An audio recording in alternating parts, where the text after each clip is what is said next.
I was born in the United States, but I lived in Japan for many years. My business in Asia did well, and I became rich.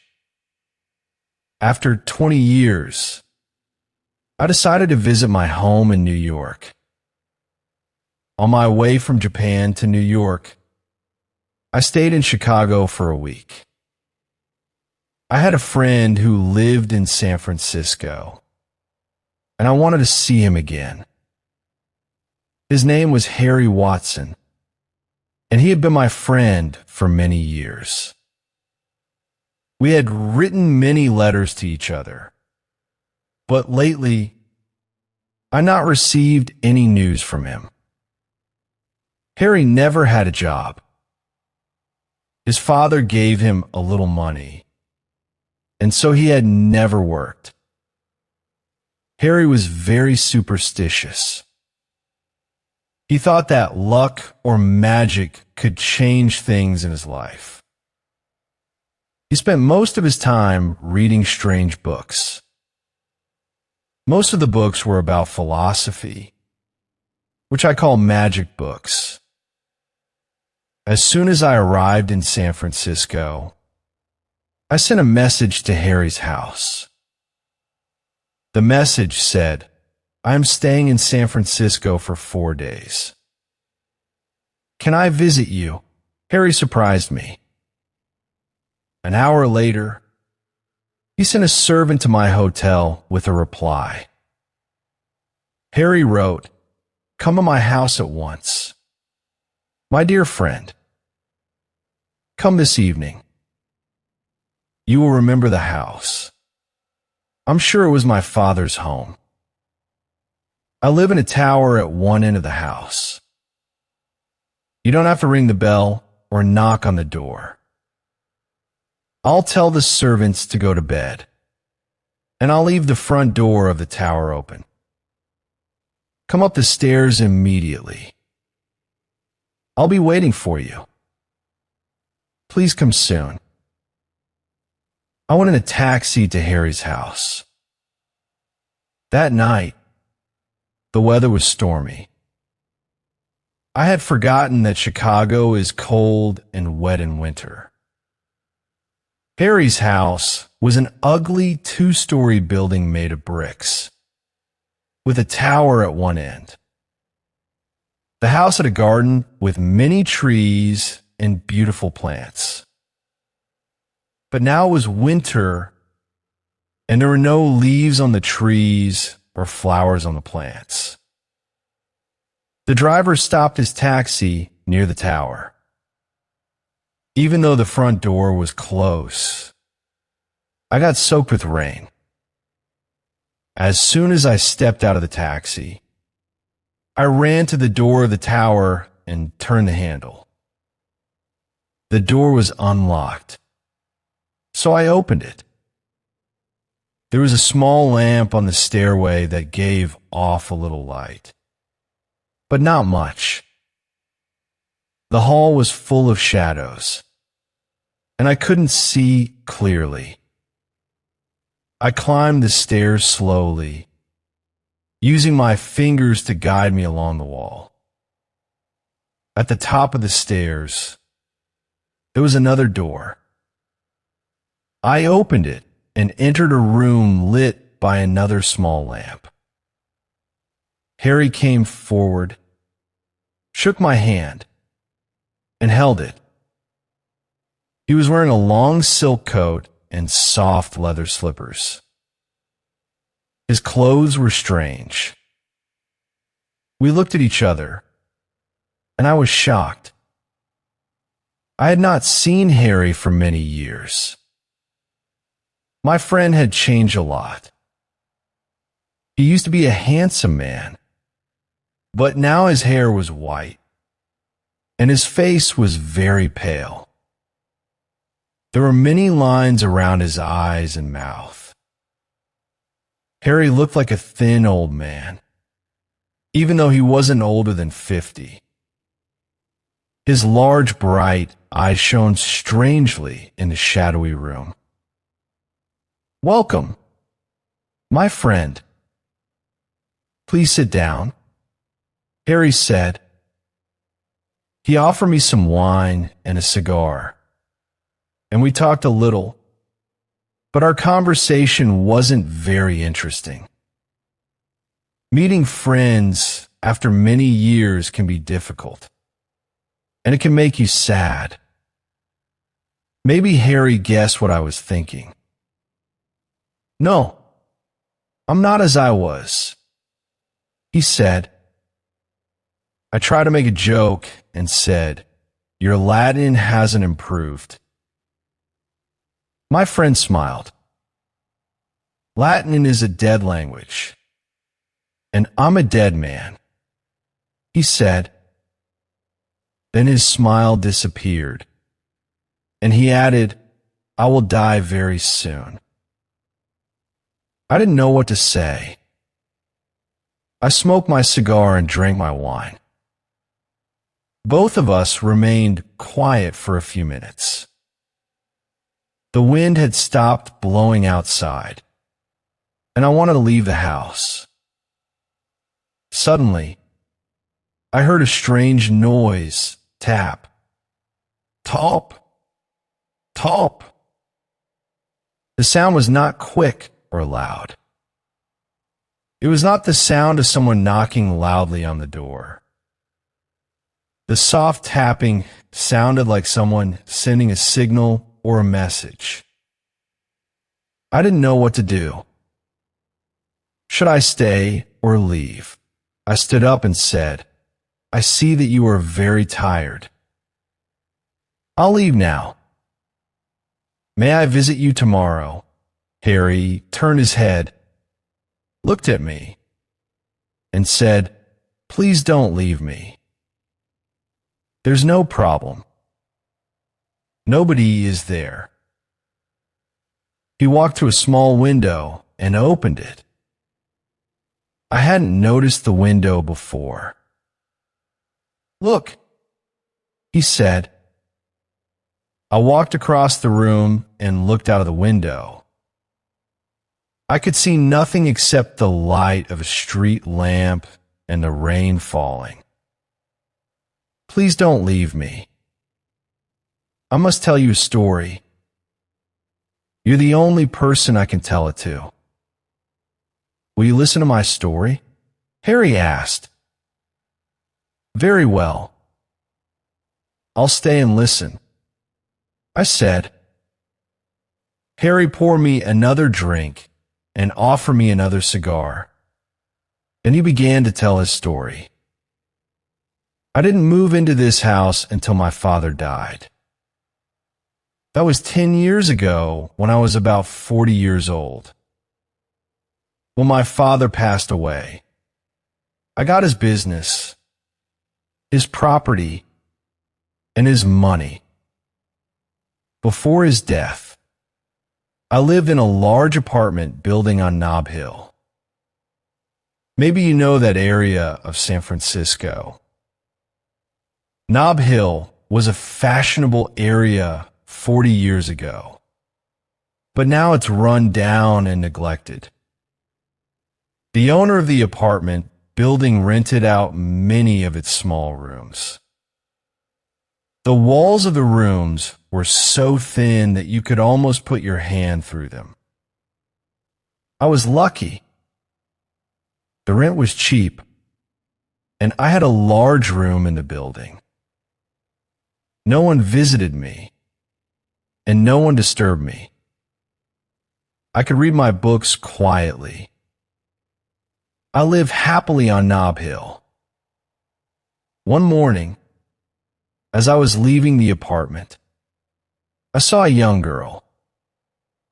It was a cold day in March. She was wearing a black coat and a white straw hat. Then I saw her face. It's hard to describe. It was strange and beautiful. I had never seen such a beautiful face before. Without thinking, I lifted my hat and bowed. She looked at me with bright blue eyes. but she didn't speak. I could tell she was happy to see me, but she didn't smile. She went into the house and shut the door. I stood there staring at the closed door. Would I see her again? Should I speak to her? Would she speak to me? Perhaps you think these are the thoughts of a much younger man. And maybe you're right. But these feelings were new to me. I had never been in love before. I had spent too many years with books and too little time with people. Now I believe you're my only friend. Soon none of this will matter. I don't feel foolish when I talk to you. Harry stopped speaking for a minute, then continued with his story. The next day, I waited in my apartment for hours.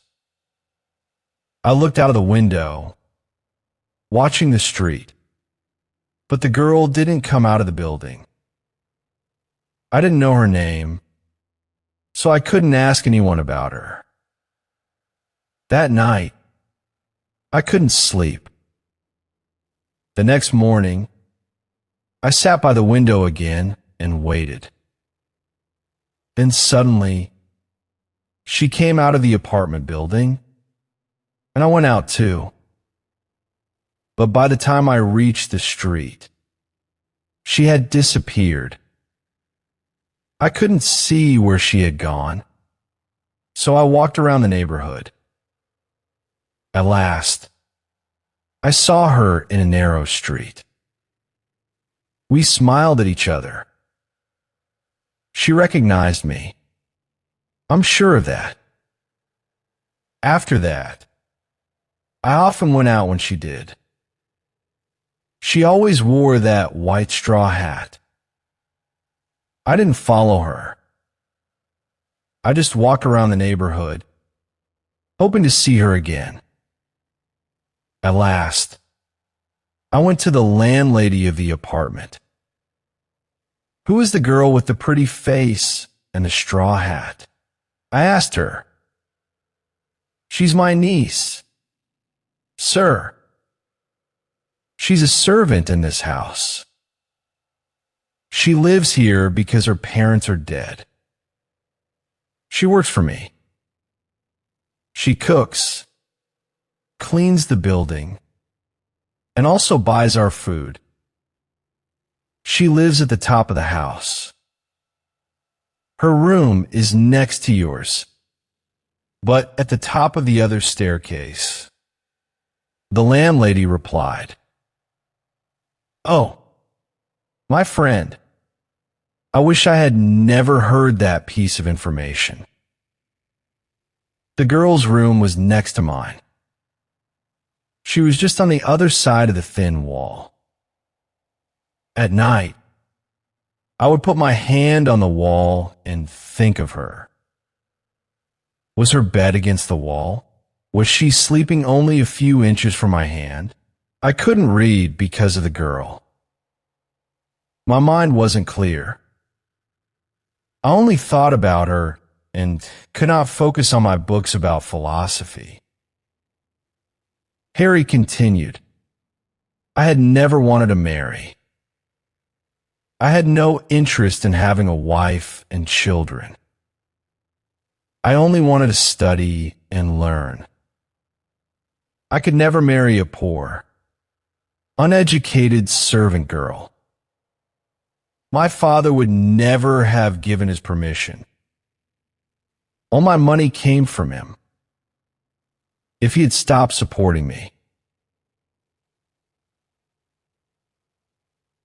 He looked at me sadly. I stopped waiting for her and watching her. I focused only on my studies and spent all my time reading my books. But one cold night, I couldn't sleep. I just couldn't stop thinking about the beautiful girl. I wanted to be with her. She was only on the other side of the wall. I tapped on the wall very gently 3 times. Top, top, top. I tapped again. Top, top, top. Then I felt like a fool. I was acting like a boy in love for the first time. I got out of bed and began to study my books. I was reading a strange book. It was a book on philosophy. You might call it a book of magic and superstition. In this book, the author describes how to be a fortune teller and also writes about strange and terrible things that happen 3 times. When these things happened 3 times, death would follow. The author called this a fatal death. I believe that fatal death has happened to me.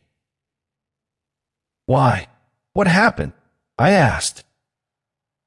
While I was alone reading that strange book, I heard a sound. It was a soft tapping coming from beyond the wall. It was the answer to my own signal. Top, top, top. I knew the pretty servant girl was sending a message to me, asking me to come to her. I ran to the wall and tapped my signal again. Top, top, top. But after that, there was only silence. She didn't reply to any of my other signals. I listened for many hours, but I heard nothing for many days. After that, I looked for the girl, but I never saw her again. I tried to forget her.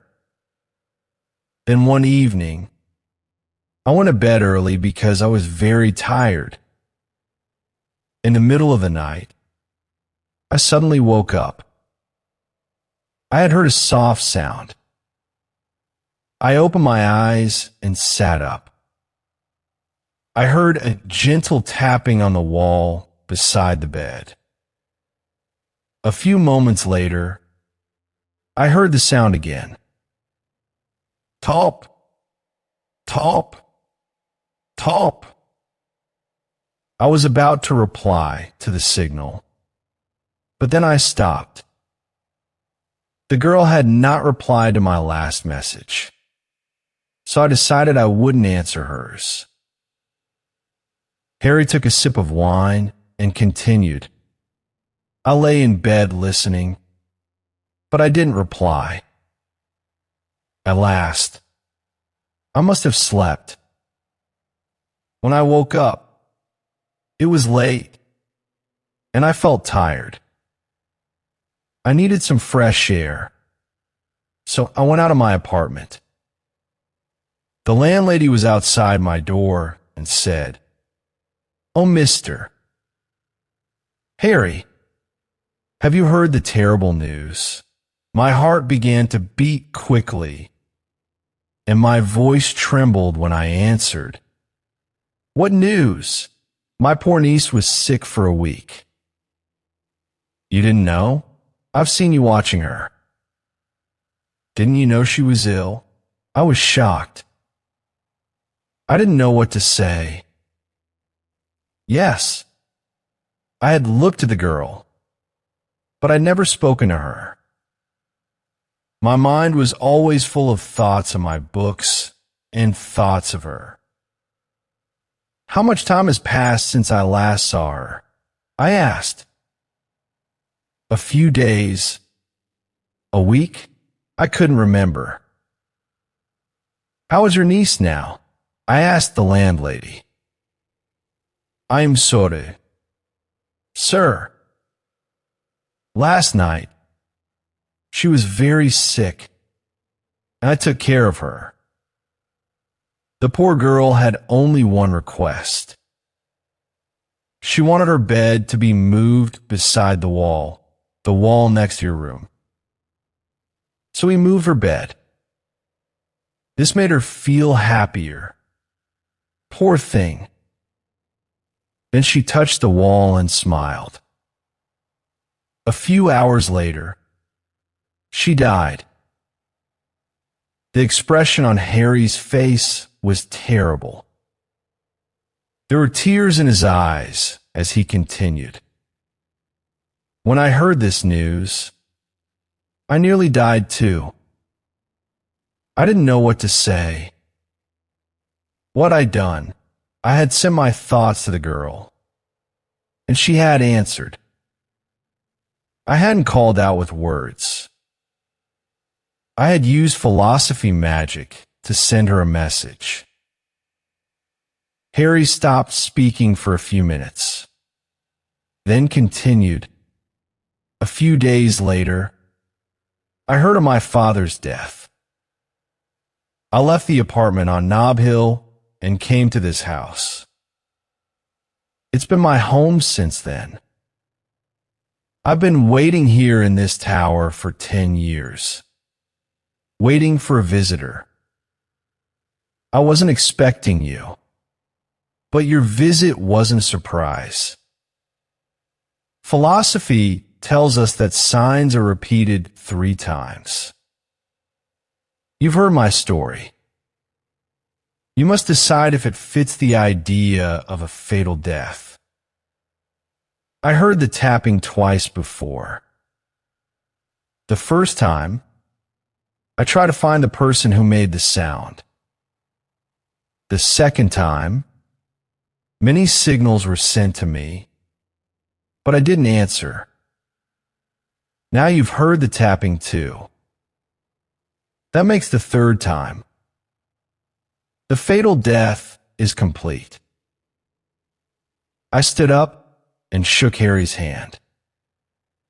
My friend knew that I understood his pain and sadness. He pressed my hand with his fingers and smiled. I said, "Good night." There was nothing more to say. The next morning, a servant from Harry Watson's house came to me with sad news. My friend Harry had died in the night.